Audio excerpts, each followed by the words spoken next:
नमस्कार शेतकरी बांधवांनो, मी शेतकरी मित्र गणेश तुम्हा सर्वांचं आजच्या व्हिडिओमध्ये स्वागत करतो. शेतकरी बांधवांनो, बऱ्याच ठिकाणी ऊसाच्या तोडणी चालू झालेली आहेत. ऊस तोडणी नंतर ऊसाचा पारा जाळून टाकत आहेत.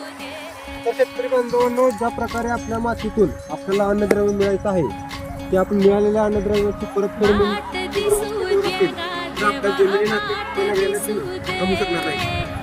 शेतकरी बांधवांनो, असा पेटवून न देता त्यात तुम्ही वेस्ट डिकम्पोजर जास्त प्रकारे रासायनिक खतांचा वापर केल्यामुळे जमिनी ह्या आपल्याला नापीक लागल्या आहेत.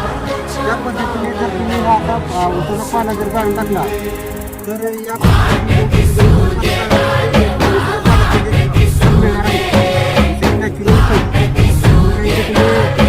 रासायनिक डोस असतात त्यामुळे आपली जमीन पूर्ण नापीक लागली. त्यामुळे पूर्ण तुम्ही बघू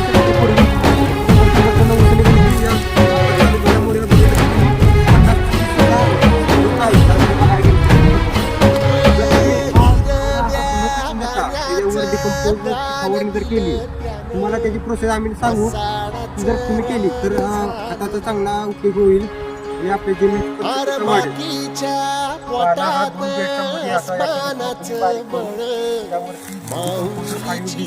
फवारणी घेणे गरजेचे आहे. त्याला फवारणी करताना सगळ्यात महत्त्वाचे वापसा कंडिशनवर पाणी देणे गरजेचे आहे, जेणेकरून जीवाणू हे जास्तीत जास्त काळ जिवंत राहतील.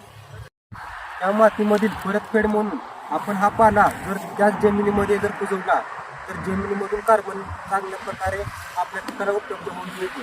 जर आपण जर तो पाला पेटवला तर आपल्या जमिनी दिवसेंदिवस नापीक होत चालले त्या रासायनिक खते टाकून. त्यामुळे हे जे पीक आपल्या उत्पन्न या पद्धती मिळते ते पुढच्या पिकाला पुढच्या वाढीला भेटणार नाही. त्यामुळे हा पाला पूर्णपणे डिकम्पोजर करून यातून उत्पन्न काढणे गरजेचे आहे.